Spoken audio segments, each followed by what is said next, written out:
Oke, selamat malam semuanya. Ya, ini Aftok edisi 25 Januari 2023. Seperti biasa, malam ini kita akan berikan update market IHSG dan saham-saham yang sudah masuk di kolom komentar Aftok edisi terakhir, edisi kemarin 24 Januari 2023. Ada cukup banyak yang memberikan ide. Terima kasih Bapak Ibu yang sudah memberikan ide, ya. Kita akan bahas nanti satu persatu sesuai dengan permintaan, ya. Oke. Langsung kita mulai. Oh ya, sebelum saya mulai, saya perhatikan di sini kok masih banyak yang belum subscribe. Ya, ada beberapa yang juga rajin memberikan ide.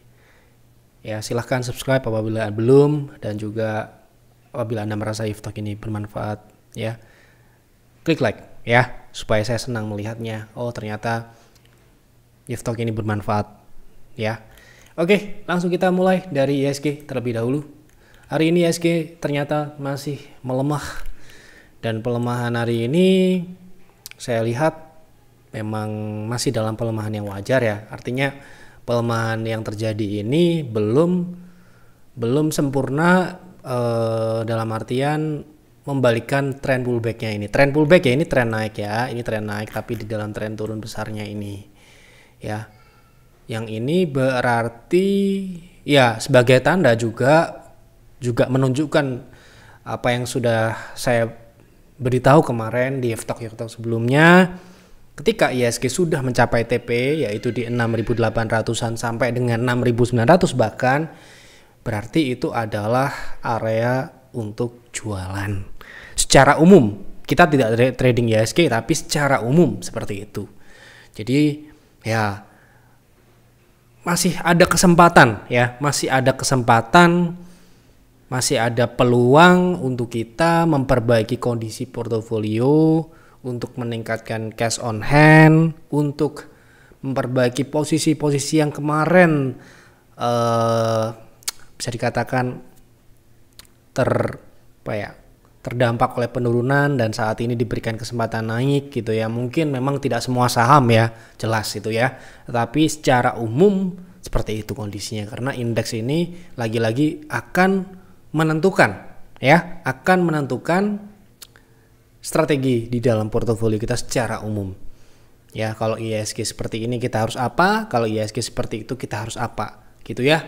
Yang jelas dengan tren turun seperti ini, ya, dengan tren turun ini yang belum dipatahkan, ya, saya tetap menyarankan untuk tetap menjaga posisi cash on hand. Sementara ini untuk private trading masih di atas 50 PV, dan ya dengan mengalokasikan dana mungkin kurang dari 50 pun kita tetap bisa tumbuh, kita tetap bisa profit, portofolio kita tetap bagus, tetap bisa unggul dibandingkan indeks, ya. Nah, kalau indeks tiba-tiba jatuh, ya saya nggak tahu kapan. Yang jelas ini kan tren masih turun, tiba-tiba jebret turun, kita sudah prepare. Kalaupun tidak terjadi, ya, kita enteng melihat portofolio kita punya amunisi, kita saham kita tidak kebanyakan, ya, kita tetap pegang saham, tetap trading, tetap, ya. Tapi ya kalau indeks melanjutkan penurunan dan Anda tidak prepare, Anda tidak melakukan perbaikan portofolio, tidak melakukan evaluasi, ya Anda lihat sendiri, Anda rasakan sendiri nanti, ya. Yang jelas ini saya berusaha untuk memberikan advice, berusaha memberikan panduan, walaupun tidak semua penonton di Aftok ini member kami, tapi ya apa salahnya, ya, memberikan seperti ini. Toh Bapak Ibu juga pastinya punya strategi, kan. Gak mungkin Anda gak punya strategi di market, ya. Kalau nggak punya strategi ya pastinya akan menjadi santapan, ya, gitu. Jadi yang jelas dengan market yang masih dalam tren turun seperti ini, kita harus pastikan ya portofolio kita dalam posisi yang sehat, posisi yang ideal, ya, cash on hand-nya ada, jangan sampai tiba-tiba jebret turun, kita dalam posisi yang tidak punya amunisi, portofolio kita amburadul alias ya mungkin over diversifikasi atau over position, membeli terlalu banyak di sebuah posisi yang tidak menguntungkan seperti itu. Ya itu saja yang dapat saya sampaikan untuk pembahasan IHSG. Yang jelas IHSG sudah berada di target yang kita pasang. Mungkin Bapak Ibu sudah baca, sudah berkali-kali lihat di pembahasan di F-Talk ini. Targetnya adalah 6.800 sekian dan bahkan sudah naik ke 6.900 kemarin ya. Itu artinya indeks sudah tinggi dalam artian dalam tren turun ini sudah naik gitu ya. Oke, jadi itu yang mungkin saya dapat sampaikan di pembahasan IHSG.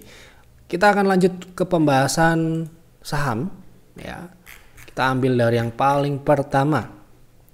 Tolong bahas PSAB secara teknikal, apakah sudah uptrend? Boleh masuk di berapa untuk jangka pendek? Ya. Berarti untuk trading jangka pendek ya mungkin swing ya.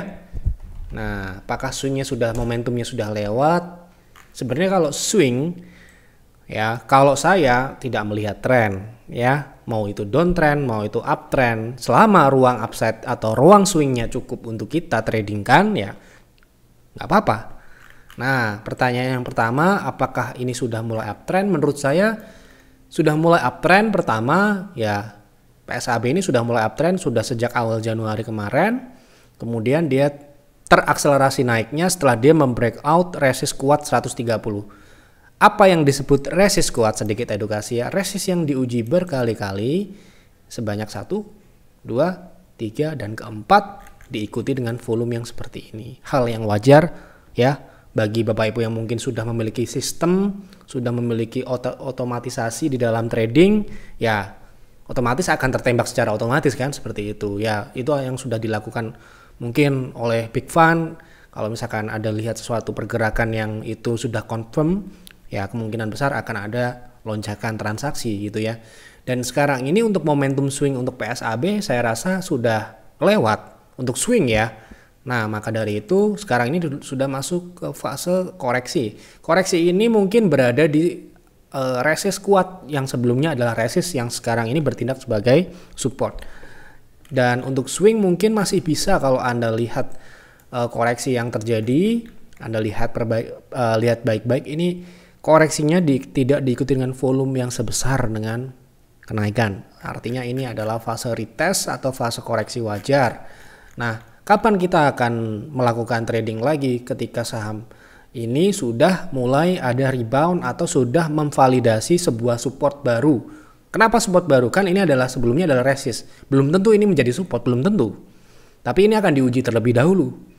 Nah, kalau dia sudah kuat, sudah rebound, baru Anda akan ikuti dengan ya menargetkan resist terdekat di 157. Kemudian ini potensi swing selanjutnya ya, swing selanjutnya itu di 0,3 yaitu di 180, yang mana ini juga level yang cukup kuat di masa lalu ya, yaitu pengujian yang sebelumnya di Juni 2021, kemudian di 2020 bulan Juli, kemudian di Mei 19 gitu ya. Artinya ini akan menjadi target swing berikutnya.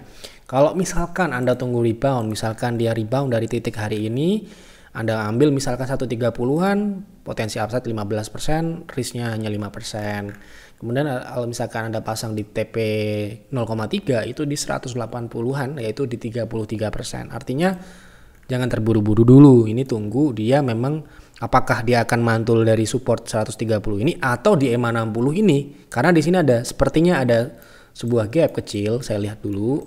Nah, ini gap kecil di 124. Sehingga dengan penutupan hari ini yang masih 6% atau ARB ini ya, ARB saya nggak tahu, 6% ya kemungkinan ARB ini masih memungkinkan untuk turun lebih dalam. Nah, sembari dia turun ini dilihat aja dulu sampai dengan dia memang benar-benar sudah mentok turunnya dan dia mulai naik lagi gitu ya.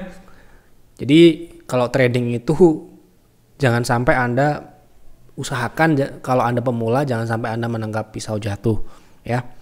Menangkap pisau jatuh apalagi sekarang ini di hari ini, di akhir-akhir ini yang ARB-nya masih belum normal seperti dulu, akan sangat sering Anda akan dibawa ARB berjilid-jilid. Itu yang Ya sangat disayangkan gitu kalau nunggu saham itu turun, biarin aja dia turun dulu sampai dia mungkin sudah mulai stabil dan sudah mulai muncul tekanan beli seperti itu ya. Kira-kira seperti itu untuk PSAB. Tolong bahas saham Inco, apakah layak belanja? Wah, belanja nih bahasanya, mungkin belanja ini ya untuk trading ya. Wah, ini buat trading. Oke.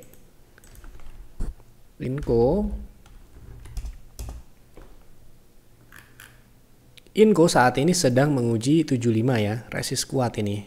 1 2 3 sempat breakout, diikuti dengan volume namun gagal dan turun kembali meretest. Ini sepertinya mirip seperti Oktober ya 2022. Dia breakout diikuti dengan volume, kemudian dia retest lagi dan berarti Anda harus tunggu di EMA 60. EMA 60 ini sedikit turun di bawahnya, ini kemungkinan adalah diskonnya. Karena ini masih berada di area konsolidasi. Mana area konsolidasinya, Yev? Gitu kan pertanyaannya. Ini dia. Ya, selama dia tidak breakout di atasnya, ya berarti kalau trading di saham konsolidasi, ini trading berarti kita lihat di jangka pendeknya aja ya. Ya, kita tunggu di supportnya, misalkan di 7.150 atau di 7.000 gitu ya. Jadi itu area support. Dan kalaupun proteksi, Anda juga harus proteksi di bawah support konsolidasi di 69 ya. Seperti itu. Targetnya ya di resist ini dulu di 75. Kok kecil banget gitu upside-nya? Ya kecil karena ini masih konsolidasi ya. Kalau Anda mau yang besar, ya tunggulah dia breakout. Seperti itu. Oke, tolong bahas BBB buat swing.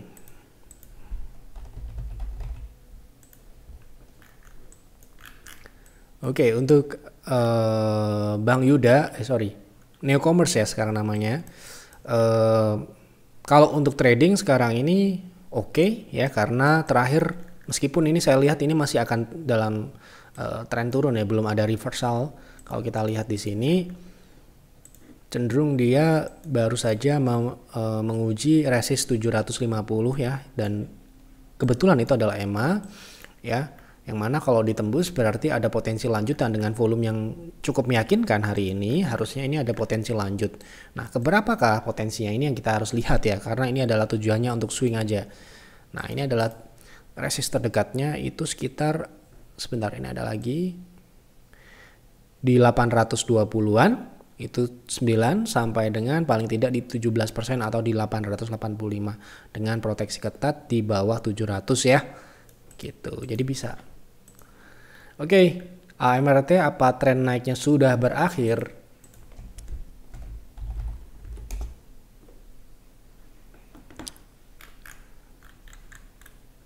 Untuk AMRT tren yang kita harus tarik trendline ya. Nah, kita coba tarik trendline, apakah trennya ini sudah berbalik atau belum gitu ya. Nah, ini ya kalau kita lihat dari pergerakan akhir-akhir ini, dia cenderung akan membentuk wave C turun ya. Wave C turun ini ya otomatis akan mematahkan tren yang ini. Tren yang akselerasi, ini tren akselerasi, ini namanya tren akselerasinya ya. Ini tren akselerasi ya. Nah, tren utamanya yang mana gitu ya.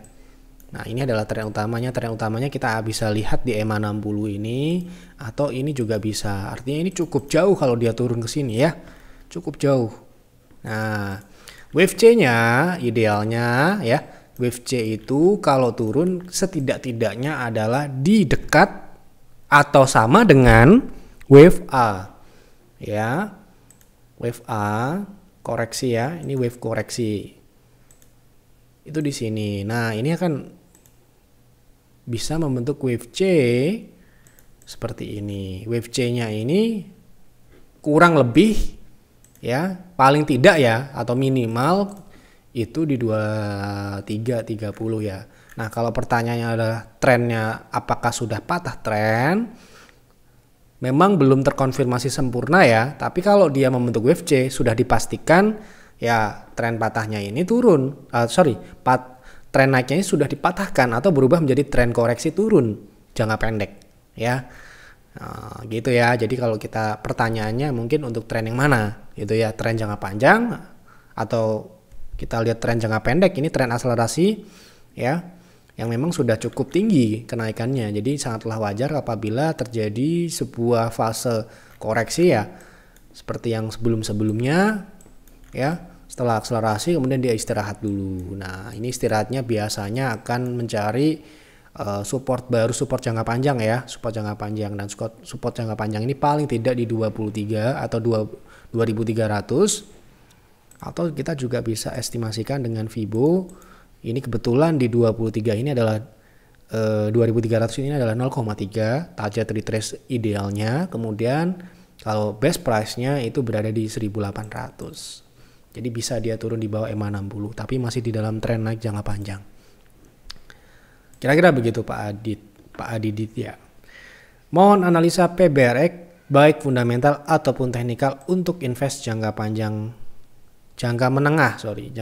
Kebetulan ada RI seharga 50, apakah layak untuk invest? Nah, saya nggak tahu. Nah, pertanyaannya adalah untuk apakah dia melakukan right issue, itu untuk apa duitnya? Apakah untuk yang sifatnya untuk meningkatkan revenue, yang melebarkan bisnis, ekspansi, membeli bisnis baru dan sebagainya, ataukah untuk membayar utang? Kalau membayar utang itu namanya mengorbankan investor ya. Nah, kita lihat dulu fundamentalnya. Kalau teknikalnya jelas ini ya kemungkinan tidur di 50 gitu kan. Nah, fundamentalnya seperti apa kinerjanya? Saya lihat di kinerjanya ini 2021 ini jeblok ya, turunnya cukup besar. Memang kelihatannya ini cukup berat, di operasionalnya sudah kelihatan ya, turun 16%. Dan ini kemungkinan ya masih akan berlanjut di tahun 2022 atau yang sebentar lagi mungkin akan dirilis kinerjanya. Jadi ini kalau melihat dari harga sahamnya yang cenderung ke angka 50 ini, saya nggak berani ya kalau masuk. Jelas di kami ada aturan di bawah 70 itu tidak boleh direkomendasikan ya, itu satu. Kedua ya, RI ini untuk apa dulu? Ya itu tadi, kalau sifatnya untuk membayar utang atau yang sifatnya itu tidak akan meningkatkan pendapatan, tidak akan menumbuhkan bisnis, ya itu berarti kurang bagus gitu ya buat investor, kan kita investor ya. Nah, kalau dia melakukan rekisio itu untuk hal-hal yang produktif, untuk meningkatkan produktivitas, bagus. Tapi kalau itu untuk membayar utang, sekali lagi penilaian saya, menurut saya itu jelek. Seperti itu ya. Mohon bahas wins untuk invest jangka menengah 6 sampai dengan 12 bulan. Berarti trennya harus naik. Ya, apakah wins trennya naik sampai dengan hari ini, sampai dengan perdagangan hari ini weekly ya. Kalau kita lihat di daily, dia sedang fase koreksi dan menurut saya ini masih dapat dikatakan uptrend dalam jangka menengah. Ya, meskipun dia sudah mengalami kenaikan yang cukup besar ya. Kalau kita lihat fundamental terlebih dahulu, fundamentalnya ini agak mengkhawatirkan karena di 2022 ini sepertinya minus ya, kinerjanya turun. Saya lihat di sementara ini kuartal 1, kuartal 2 jeblok ya, kuartal 3. Jadi ini harus hati-hati. Kenapa begitu? Karena harga sahamnya sendiri memang sudah naik, dan ini bisa jadi ini kebetulan adalah resist ya, bisa jadi dia balik ke support. Nah, kalau Anda mau trend following nggak apa-apa sekarang ini, dengan harapan dia masih ke 400 lagi lah setidaknya, atau dekat-dekat ke situ, karena kalau naik ke situ ya mungkin masih ada persentasenya cukup besar, misalkan ke 370 lah, masuk akal lah untuk masuk, Anda bisa masuk. Tapi kalau mungkin Anda melihat fundamentalnya ini, saya rasa belum jadi pilihan untuk saat ini ya. Jadi karena ini juga sudah berada di target naik di 400 ini ya. Nah, kecuali fundamentalnya mendukung. Nah, fundamentalnya ini memang secara teknikal masih oke, masih memungkinkan naik, tetapi untuk fundamentalnya penilaian saya jelek ya, kurang bagus dengan kenaikan yang sudah terjadi kemarin. Tolong bahas GoTo untuk trading. Sepertinya GoTo sudah terlambat untuk masuk karena sekarang ini sudah di target kita ya, target kita kan di 100, udah telat ya. Jadi kalau Anda mau nanya ke saya mau trading di harga saat ini saya nggak rekomendasikan lagi karena ini sudah mencapai TP kedua. TP pertama di 102, kemudian target kedua 115. Apakah masih memungkinkan untuk naik lagi untuk saham GoTo ini? Masih memungkinkan. Namun saya memiliki data. Saya tadi sudah lihat GoTo ini akan menjadi pembahasan. Ini GoTo ya. Ini GoTo transaksi hari ini. Bahwa hari ini sempat naik ke 121 itu dimanfaatkan untuk jualan. Total ya, hari ini itu 60% orang jualan. Oke? Kenapa begitu? Kenapa kok jualan? Karena GoTo sudah naik. Jadi kalau mau masuk, menurut saya sudah terlambat. Apalagi di Fstock ini sudah berkali-kali dibahas waktu di harga 100, di bawah 100 ya, di bawah 100. Nah, ini misalkan ada konsultasi seperti ini. Ini terakhir member saya ini konsultasi tanggal 13 Januari beli di harga 100. Ya, di area 100 sampai dengan 90-an lah. Ya, targetnya di 110 sudah tercapai, target kedua 130. Kenapa 130 masih bisa akan ke sana? Karena itu adalah 0,3 dan EMA 60. Upside-nya masih lumayan karena nominal kecil. Ya, itu masih ada 16%. Kalau Anda mau ya monggo, tapi ini sudah cukup berisiko seperti yang Anda lihat. Ini bukan saya yang ngomong, ini data yang ada bahwa hari ini total orang jualan 60%. Ya, sekitar 10 juta ya, 10 juta lembar. Ya. Jadi kalau misalkan kita kalkulasi berarti hari ini secara mayoritas orang itu take profit ya. Gitu. Jadi kalau misalkan kita beli di sekarang ini, kita mau nambungin orang yang mau jualan gitu ya. Gitu. Ya seperti itu kira-kira untuk GoTo. Jadi dengan data ini, dengan target yang sudah kita bahas sebelumnya di Fstock sebelumnya ya sudah terlambat gitu tadi ya. Begitu. Kok dibantu BP, apakah sudah boleh dibeli untuk scalping? Scalping, day trade itu tidak bisa kita bahas di Fstock. Kenapa begitu? Day trade, scalping itu teknik atau strategi trading mengikuti saham yang sedang bergerak di hari itu. Nah, kalau Anda bertanya ke saya, BP bisa untuk scalping atau untuk day trade, berarti saya price makernya. Besok saya gerakan itu saham, Anda ikutin untuk scalping gitu. Ya. Jadi Anda harus tahu definisi scalping itu apa. Ya. Tektokan. Misalkan hari ini tutup di 90 misalkan, kemudian besok harga sahamnya tiba-tiba bergerak agresif naik ke 95, naik ke 100. Nah, Anda ikuti itu untuk scalping. Anda mau ambil 2 tick, 3 tick gitu. Seperti itu namanya scalping. Nah, kalau di Fstock ini untuk swing. Nah, saya akan bahas BP ini masih ada nggak potensi upside untuk swing gitu ya. Yang mungkin kalau dia sedang swing naik, Anda bisa manfaatkan itu untuk scalping atau untuk day trading gitu kan. Gitu ya. Nah, untuk namanya ganti ya, Astrindo ya. Ini saat ini dia sedang koreksi ya. Ini koreksinya seperti ini. Potensi swingnya mungkin masih ada. Tetapi Anda harus tahu ya. Di sini kalau dia breakdown di bawah 140 ke bawah, ini bisa turun cukup dalam ya. Sekali lagi saya ingatkan. Ini masuk ke wave C. Wave C-nya ini paling tidak ke 130. Itu sekitar minus 10% dari harga. Tidak 10%. 12% dari harga saat ini. Sehingga kalau Anda mau untuk swing ya. Bisa nggak? Bisa. Anda proteksi di 142. Sekali lagi. Kalau dia tembus 140 ke bawah.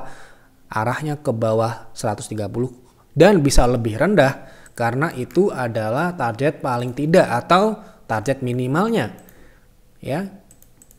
Keberapakah lanjutannya? Bisa ke 116 atau 20%. Nah, kalau Anda mau swing, TP-nya di berapa yang masuk akal? Misalkan di 158, 160. Itu 6%-an.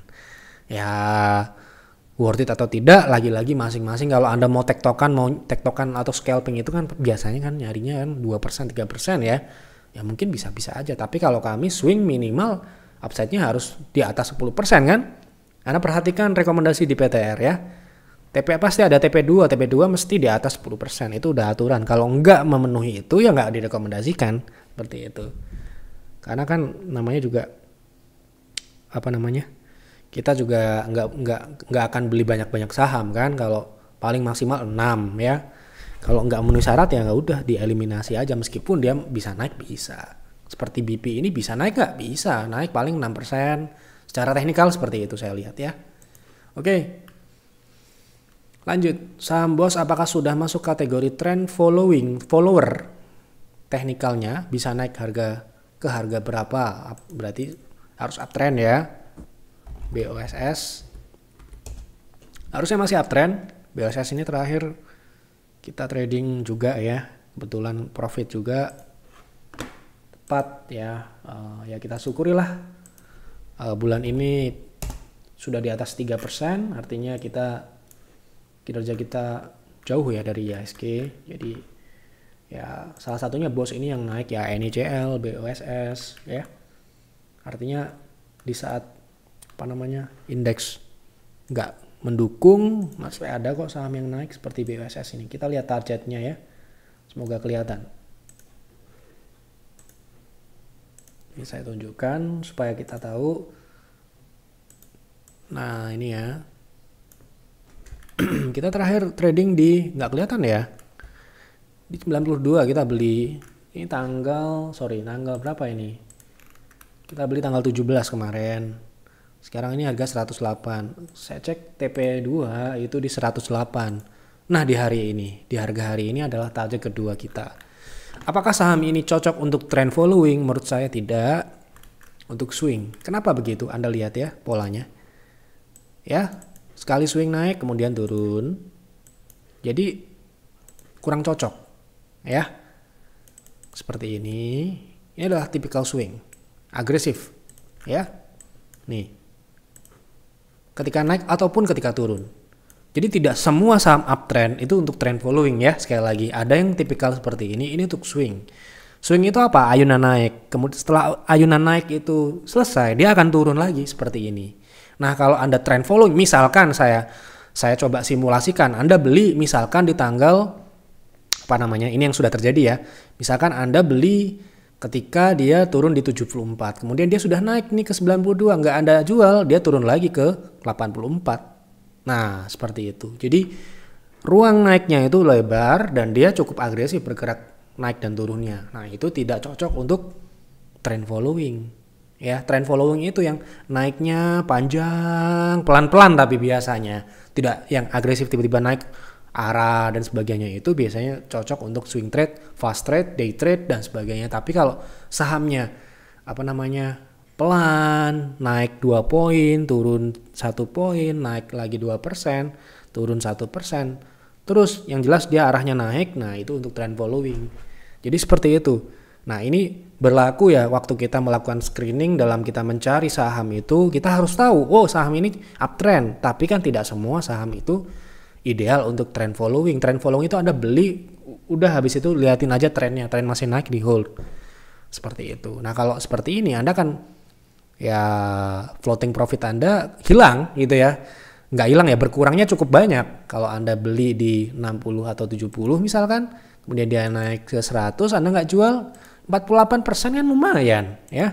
Kemudian dia turun lagi 20%, balik ke 70 lagi. Nah ini tipikal tidak cocok untuk trend following untuk saat ini. Dan sementara ini saya lihat karakteristik price makernya, ini sekali lagi kita nggak ngomongin bandarmologi, tapi pola dari yang sudah terbentuk dari sebelum-sebelumnya itu biasanya memang ada pembukuannya dan ada costnya.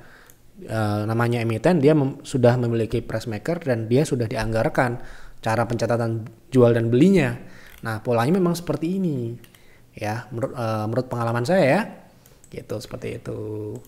Jadi ya cocoknya untuk meskipun dia uptrend, tapi dia bisa tiba-tiba turun tajam ya. Nah berarti tidak cocok untuk trend following. Menurut saya seperti itu. Menurut saya sekali lagi. Tolong dibahas PNLF untuk trading hari ini sudah naik. Apakah masih bisa buy, antri buy, TP, cut loss di harga berapa? Berarti mau antri buy on weakness gitu maksudnya. PNLF ya. Ya. Nah, hari ini sudah naik. Wah, untuk swing sepertinya sudah agak telat gitu ya. Nah ini ya, dia sudah mencapai target turun di 328. Itu kemungkinan juga sudah melebihi 0,76. Artinya ini adalah fase pullback. Dan pullbacknya ini kita akan lihat apakah masih ada ruang naik atau tidak. Nah itulah kita akan memutuskan apakah ini masih bisa ditradingkan atau tidak. Karena kenaikan hari ini pun sepertinya dalam rangka menutup gap ya. Nah, apakah masih bisa naik lagi? Sepertinya memungkinkan untuk naik lagi ke 480 sampai dengan 466. Berapa persenkah kalau dari harga saat ini? Itu masih sekitar di atas 15% ya, 15 sampai dengan 20%. Berarti kalau mau buy on weakness, coba kita lihat. Di sini ada support di 392, itu adalah support psikologis juga 400 ya, mungkin bisa dipertimbangkan untuk buy on weakness di sini. Kemudian proteksinya mungkin di 370. Apa artinya kalau dia turun ke 370? Dia menutup satu bullish candle ini dan menjadikan sebuah pola penurunan atau lanjut downtrend, seperti itu bahasa gampangnya. Oke, seperti itu. Tolong bahas weton, apakah sudah mulai reversal jadi uptrend? Wika beton, sepertinya belum. Tapi kita coba lihat, masih sangat jauh. Masih sangat jauh dari kata uptrend ya. Pertama, EMA60 jelas. Kedua, kita tarik trendline. Dari manapun masih downtrend. Ya. Dan ini adalah masih dalam fase pullback. Pullbacknya mungkin dia masih bisa berlanjut sampai dengan 180-an gitu ya. Oke. Mohon bahas BELL secara teknikal untuk trading. Oke.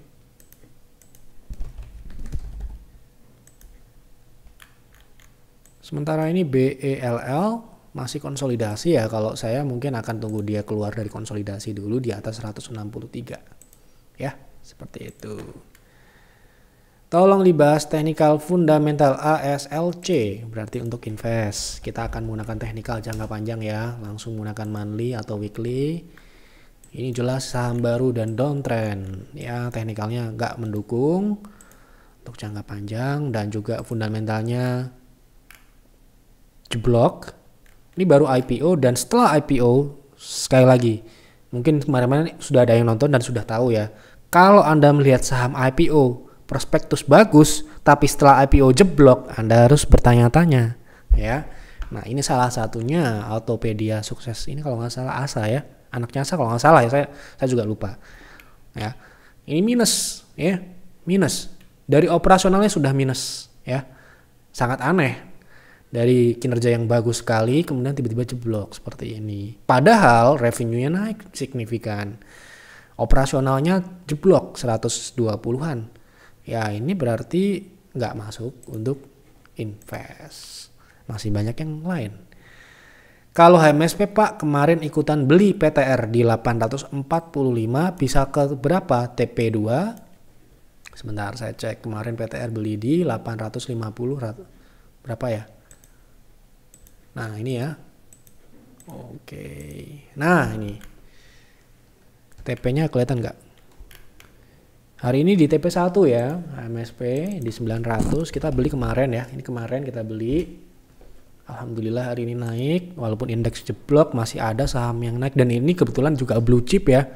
Jadi masih cukup bagus MSP ini karena dia mampu melawan market dan justru banyak uang-uang terkonsentrasi ke GGRM dan HMSP saya lihat ya, banyak big fund masuk ke sana mungkin karena untuk melawan market karena saham ini memang harusnya naik gitu ya, sudah waktunya naik ya gitu, makanya kemarin kita beli TP2 nya di 935 ya, kita nggak muluk-muluk karena saham ini juga masih pullback belum uptrend seperti GGRM yang kemarin kita bahas ya. Jadi apakah bisa ke TP2? Sepertinya sangat memungkinkan kalau Anda lihat volume transaksinya sangat besar, meningkatnya cukup signifikan dan hari ini breakout dari EMA60, saya rasa ini memungkinkan setidak-tidaknya ke 950 bahkan bisa aja dia ke atas 1000 lagi dalam jangka pendek ya. Seperti itu. Jadi selamat buat Anda yang ikut private trading room. Tolong bahas Raffi, apakah menarik untuk trading besok? Ya untuk swing ya berarti ya. Saya anggap untuk swing. Hari ini turun dengan volume besar, artinya ini lanjut downtrend. Tidak menarik menurut saya, ini akan berpotensi turun ke bawah 100. Oke, sudah saya jawab semua pertanyaan dari Bapak Ibu. Sekali lagi terima kasih untuk semua yang sudah memberikan kontribusi ide-ide pembahasan di F-Talk malam ini. Ya, semoga jawabannya bisa membantu, bisa memberikan manfaat, bisa memberikan informasi yang menguntungkan. Ya, sekali lagi memang mungkin jawaban saya tidak sesuai dengan harapan, mungkin ya Anda ingin mungkin lihat di uptrend, ternyata saya bilang downtrend dan sebagainya, tapi saya bilang seperti itu sesuai dengan apa yang saya lihat. Dan sekali lagi, apa yang saya bilang di F-Talk, apa yang saya jabarkan di F-Talk bukan sebuah kemutlakan, sebuah yang benar, semua benar, tidak ya. Namanya prediksi, namanya opini, pasti ada yang benar dan ada yang salah. Setiap trader saya yakin dan kemungkinan besar ya pasti ada yang namanya profit dan ada yang namanya loss. Tidak ada yang profit terus ataupun loss terus ya gitu. Jadi ya apa adanya yang saya lihat yang saya akan berikan di F-Talk ini. Jadi mungkin ada yang tidak cocok dengan jawabannya, ya mohon maaf, Anda bisa analisa lagi buat misalkan Anda mau tradingnya buat trading plan sendiri dan Anda jalankan itu. Kalau Anda mau invest juga, misalkan tadi ASLC ternyata saya lihat nggak bagus, ternyata Anda lihat bagus, ya nggak apa-apa ya. Jadi saya hanya memberikan masukan ini, semoga dapat membantu, dapat memberikan manfaat. Itu saja untuk Bapak Ibu. Ini banyak yang belum subscribe nih ya, silahkan subscribe ya channel YF ini supaya saya melihat oh ternyata YF Talk ini banyak yang suka. Juga klik like ya, jangan pelit-pelit lah ya, cuma klik like doang ya, supaya saya tahu oh ternyata penonton saya suka dengan YF Talk ini ya. Itu saja yang dapat saya sampaikan di F-Talk malam ini. Mohon maaf apabila ada kekurangan atau kesalahan dalam penyampaian di F-Talk malam ini. Selamat malam dan selamat beristirahat.